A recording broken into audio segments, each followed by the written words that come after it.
오늘 본문은 열왕기상 5장에서 5장 1절부터 6절 말씀을 우리가 보도록 하겠습니다. 열왕기상 5장 1절에서 6절 말씀입니다. 함께 같이 읽겠습니다. 솔로몬이 기름 부음을 받고 그의 아버지를 이어 왕이 되었다 함을 두로 왕 히람이 듣고 그의 신하들을 솔로몬에게 보냈으니 이는 히람이 평생에 다윗을 사랑하였습니다. 이에 솔로몬이 히람에게 사람을 보내어 이르되 당신도 알거니와 내 아버지 다윗이 사방의 전쟁으로 말미암아 그의 하나님 여호와의 이름을 위하여 성전을 건축하지 못하고 여호와께서 그의 원수들을 그의 발바닥 밑에 두시기를 기다렸나이다. 이제 내 하나님 여호와께서 내게 사방의 태평을 주심에 원수도 없고 재앙도 없도다.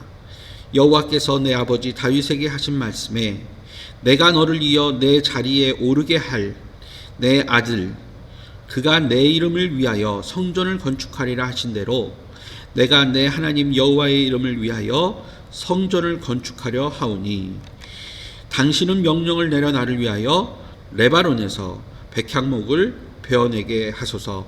내 종과 당신의 종이 함께할 것이요 또 내가 당신의 모든 말씀대로 당신의 종의 삭슬 당신에게 드리리이다.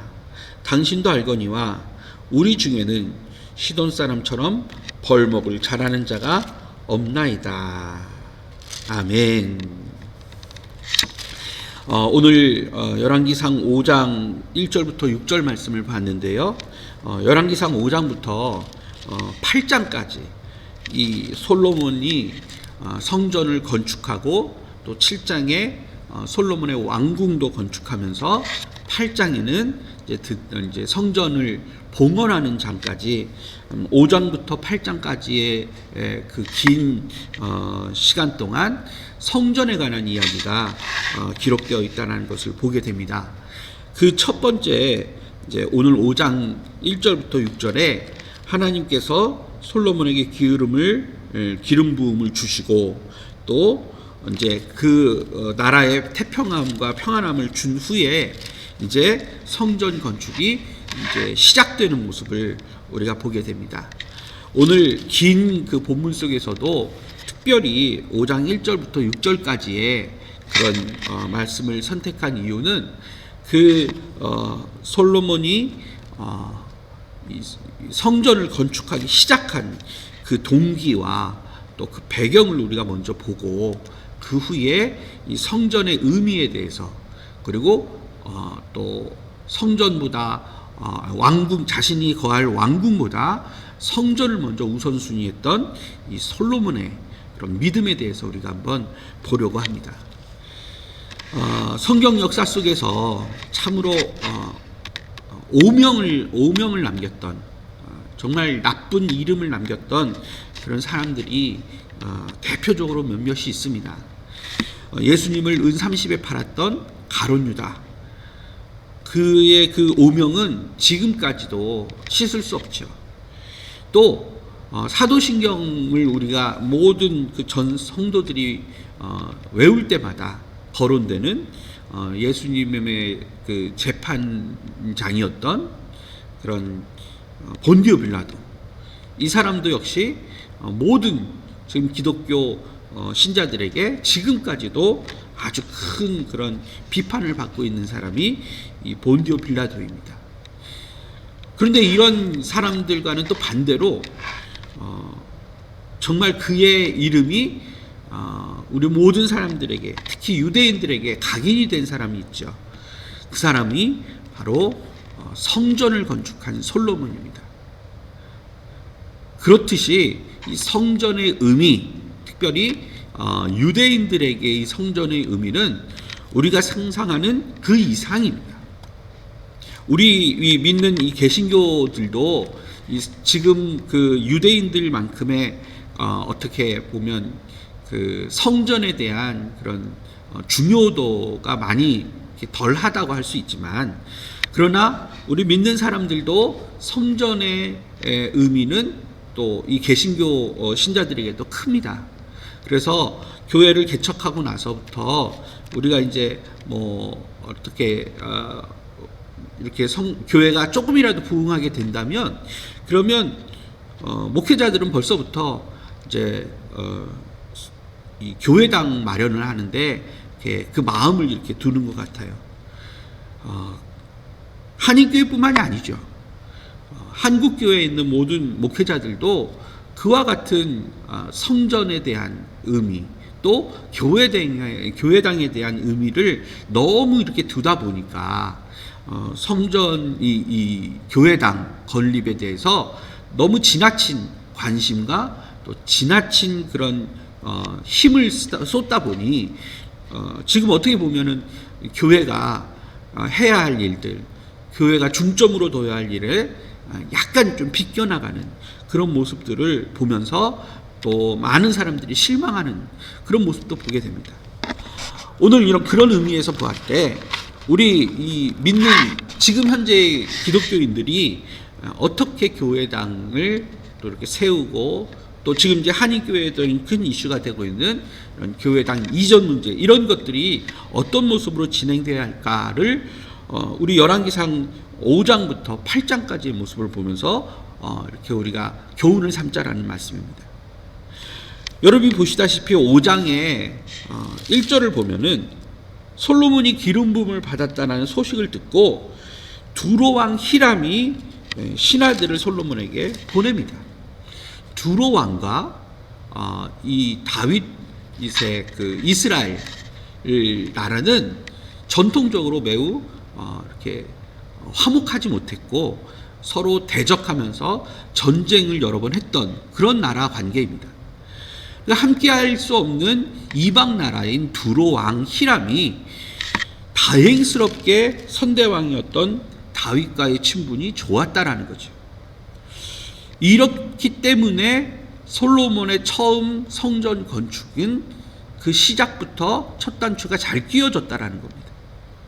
우리가 보듯이 당시 솔로몬 왕이 아무리 하나님의 축복을 받아서 이렇게 많은 부를 쌓았다고 해도, 그리고 선대왕이었던 다윗이 그 다음번 왕, 다음 아들이 성전을 건축할 수 있도록 수많은 그런 전리품과 금과 재물을 이렇게 미리 쌓아놨다 할지라도 솔로몬이 이 성전을 건축하기 위해서는 아직 부족한 여러 재료들이 많이 있었어요. 그 중에 대표적인 것이 뭐냐? 이 건물을 짓기 위해서 필요했던 이런 목재재들 같은 거였습니다. 그런데 이스라엘 땅에서는 솔로몬이 생각하고 솔로몬이 이렇게 하고 싶었던 만큼의 그런 아주 좋은 그런 백향목이나 그 외에 다른 여러 좋은 훌륭한 목재들이 있지 않았다라는 거죠. 그런데 갑자기 적국이었던 두로왕 히람이 스스로 솔로몬에게 와서 자신이 가지고 있던 그런 백향목, 레바논의 백향목, 그리고 또 그 나무를 벌목할 수 있는 벌목공까지 대주겠다라는 겁니다. 물론 솔로몬이 히람에게 먼저 자신의 그 마음을 먼저 비추죠. 속내를 비춥니다.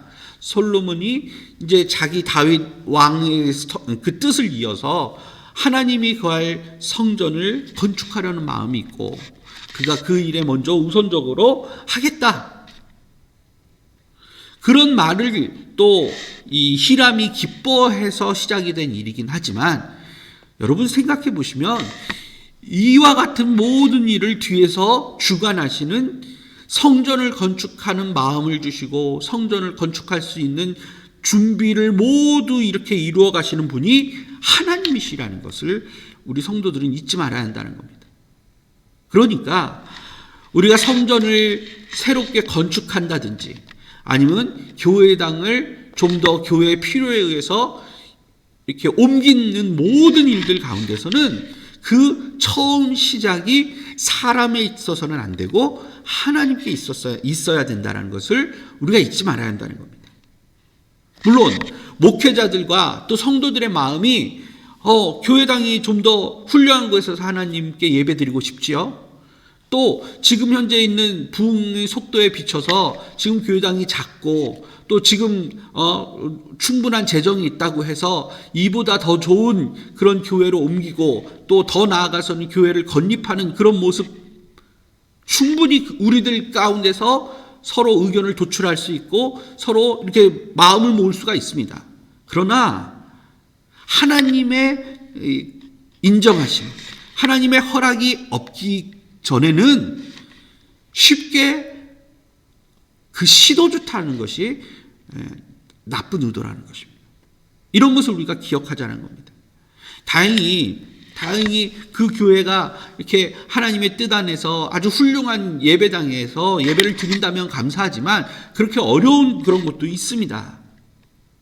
그래서 목회자들이 많이 힘들어하고 또 목회자의 그 계획과 목회 비전을 잘 따라갈 수 없고 예배당 하나만 잘 드려도 새벽 예배부터 각종 모든 예배를 마음 편하게 드릴 수 있으면 얼마나 좋을까 하는 목회자들의 마음 심정 이해합니다. 그러나 오늘 말씀 보는 것처럼 우리 그 교훈을 얻을 수 있는 것처럼 성전을 건축했을 때 솔로몬이 그 준비가 하나님께서 허락하셨구나라는 그런 사인이 오기 전까지는 움직이지 않는 것이 좋다라는 것. 마찬가지로 우리 믿는 성도들에게도 그와 같은 교훈이 이 본문 말씀에서 있다라는 것을 우리가 잊지 말아야 할 것입니다. 만약 하나님께서 하시지 않았다면 어떤 결과가 있었을까요?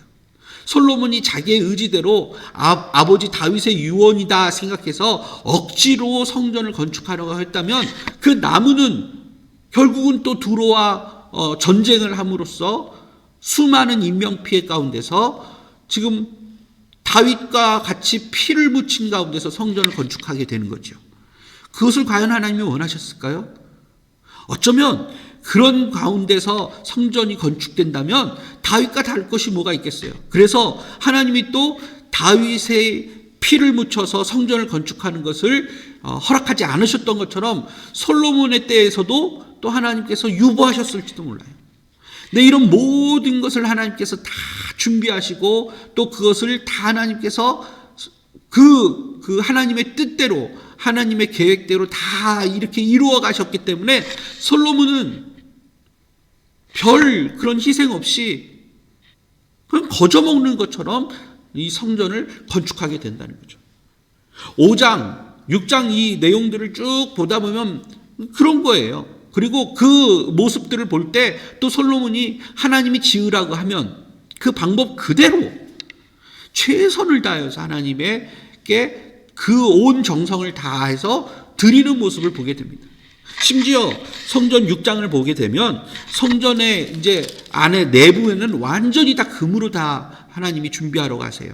만들라고 하실 때 사람의 눈에 보이지 않는 그곳까지도 이렇게 어떻게 보면은 이렇게 겹쳐서 속 안에 들어가고 있는 그런 재료까지도 다 솔로몬은 금으로 다 만듭니다. 무엇을 볼 수 있습니까? 그 성전을 대하고 성전을 건축하는 하나님께서 거하는 곳, 하나님이 앞으로 임재하실 그곳을 마음을 다해서 정성을 다해서 하나님께 드리고 있다는 거죠. 여기서 이것이 어떤 그 성전을 우상시하는 것이 아니라 그 마음을 하나님께 드리는 겁니다. 우리가 예배당을 마치 가장 좋은 것만 몇백억을 들여서 그것을 아주 그냥 남들 보기에 부러움을 살 만큼의 교회 건물을 짓는 것이 이 솔로몬의 마음과 같이 하나님께 정성을 다하는 것이 아니죠.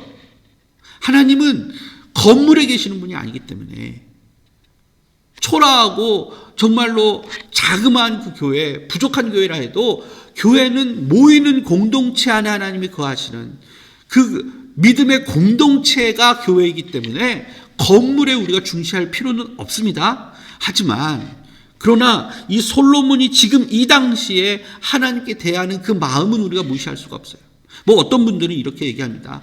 하나님이 거할 성전은 7년 동안 거하고 자신이 있을 왕국은 뭐 13년 동안 만들었기 때문에 뭐 이런 면에서 보았을 때 성전보다 왕궁을 더 마음에 두고 솔로몬이 건축한 것이 아니냐 하면서 비난하는 그런 신학자들도 있어요. 그러나 저는 거기에 동의하지 않습니다.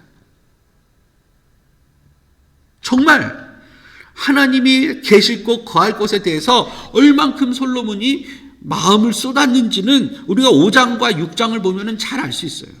그리고 7장에 자신이 거할 왕궁을 건축할 때도 분명 차이가 있습니다. 그런 면에서 솔로몬이 하나님이 거할 성전을 건축하는 데 있어서 최선을 다했던 것에 대해서는 우리가 비판할 여지는 없습니다. 그러나 또 한 가지는 우리가 생각해야 돼요. 어떤 것이에요? 말씀드린 것처럼 성전을 우상시할 필요가 없어요. 왜냐? 성전은 하나님이 거하실 곳이고 그것이 건물에 하나님이 거하시는 것이 아니라 그 백성과 하나님이 함께 하시기 때문에 그렇습니다. 그런 의미에서 6장 말씀을 한번 보겠습니다. 열왕기상 6장 11절부터 13절 말씀입니다.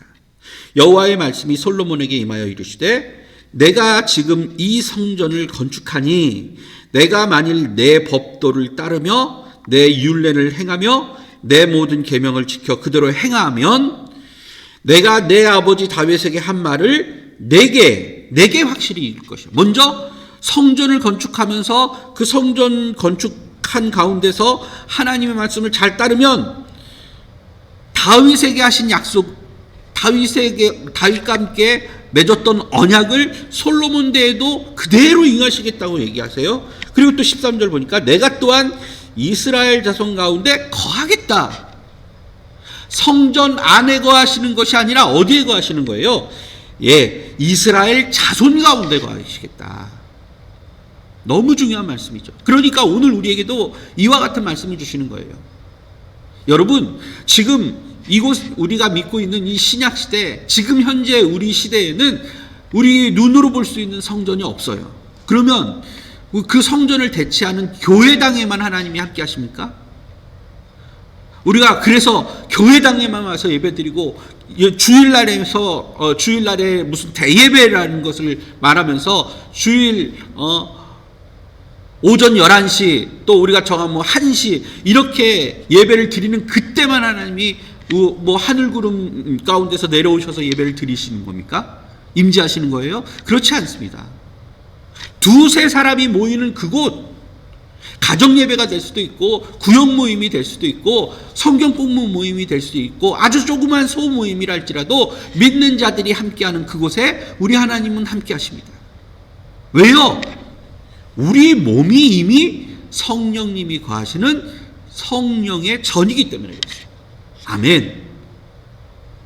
고린도전서 3장 16절 말씀을 한 장 보면서 오늘 말씀을 마치려고 합니다. 고린도전서 3장 16절 말씀입니다. 천천히 말씀을 찾겠습니다. 고린도전서 3장 16절 말씀입니다. 오늘은 성전에 관해서만 좀 중점해서 5장과 6장 말씀을 보고요. 내일 또 이제 또 계속 이어가도록 할 건데요. 오늘 고린도전서 3장 16절 말씀 잘 아시죠? 16절 말씀 17절까지 같이 보겠습니다. 시작. 너희는 너희가 하나님의 성전인 것과 하나님의 성령이 너 안에 계시는 것을 알지 못하느냐? 누구든지 하나님의 성전을 더럽히면 하나님이 그 사람을 멸하시리라. 하나님의 성전은 거룩하니 너희도 그러하니라. 보통 우리가 16절 말씀만 읽어요. 근데 17절 말씀을 안 읽어서 우리가 자꾸 우리 몸을 더럽혀요. 죄로 더럽히고 또 우리 몸을 아주 쉽게 세상 사람들하고 똑같이 행동하는 모습을 보게 되는데 16절 말씀 우선 봅시다. 너희는 너희가 하나님의 성전인 것을 알아야 된다는 거예요. 지금 보이는 성전은 이미 허물어졌습니다. 그렇지만 우리 믿는 자들 각 사람 각 개인들이 우리 성령님을 모시기 때문에 거듭나서 성령님이 내 안에 계시기 때문에 우리는 이미 걸어다니는 성전이에요.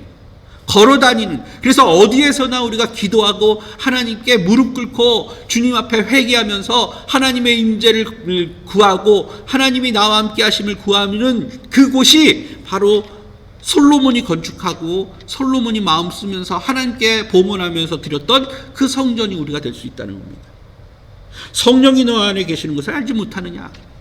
또 17절, 누구든지 하나님의 성전을 더럽히면, 죄를 지으면 하나님이 그 사람을 어떻게 하세요? 멸하신다는 거예요. 멸하신다고. 왜요? 성령 회방죄가 되기 때문에. 여러분들이 한 번쯤 들어보셨을 거예요. 죄, 모든 죄는 하나님께서 다 사하시는데 한 가지만 죄를 사하실 수 없다. 내가 죄를 사하지 않는다라고 하시는 것 다 가장 큰 죄가 뭐냐? 성령을 회방하는 죄예요. 믿는 자로서 하나님께 거듭남으로 인해서 성령을 내 안에 먼저 모신 사람이 그 성령을 회방하고 성령이 일하시는 것을 하지 못하게 끝없이 성령님을 무시하고 성령님을 인격적으로 대하지 않는 그런 자들, 그리고 하나님의 백성이면서도 세상 것을 좋아하면서 죄를 내 마음속에 가득 채우는 사람들은 하나님의 성전인 자신을 더럽혔기 때문에, 그렇기 때문에 거룩함을 쫓지 못한 자에게 멸하심의 심판의 모습을 주신다 말씀하시는 겁니다. 요한복음 2장에 예수님께서 사역을 시작하시는 초반기에 하나님이 처음 예루살렘에 가셔서 성전을 정화시키는 장면이 나옵니다. 왜요? 성전 속에서는 하나님이 거하시는 것이고 거룩해야 하기 때문에 그렇습니다. 그렇다면 마찬가지로 우리도 성전을 깨끗하게 하는 그러한 작업을, 우리 마음이 성전이기 때문에 우리 성전을 깨끗하게 하는 작업을 매 순간 해야 되는 거예요. 그래서 우리가 끝없이 기도해야 되고 끝없이 이 속에 하나님의 거룩하신 말씀으로 항상 나를 먹이고 또 그 안을 채워야 하는 것입니다. 그래서 성경을 읽어야 되고, 그래서 우리가 우리 마음을 처복종시키고 순종시키기 위해서 하나님의 말씀을 우리 안에 넣어야 한다는 거예요. 성전의 중요한 것, 너무 중요하죠. 5장과 6장에 보면은 다소 너무 어려운 그런 내용들 너무 자세하게 나와요. 근데 결국은 결론은 이겁니다. 지금 우리 몸은 성전이에요. 거룩하고 또 가장 귀한 것을 하나님께 드려야 됩니다. 솔로몬과 마찬가지로. 그러나 이런 모든 것은 다 하나님께 드려져야 하는 것이기 때문에 거룩함을 추구하기 위해서 내 스스로가 성전이고 내 스스로가 하나님 앞에 바로 서기 위해서 매 순간 기도로 나의 죄를 회개하며 하나님께 나아가는 것이 필요하다는 것. 그것을 오늘 아침에 교훈으로 삼고 나아가시기를 간절히 바랍니다.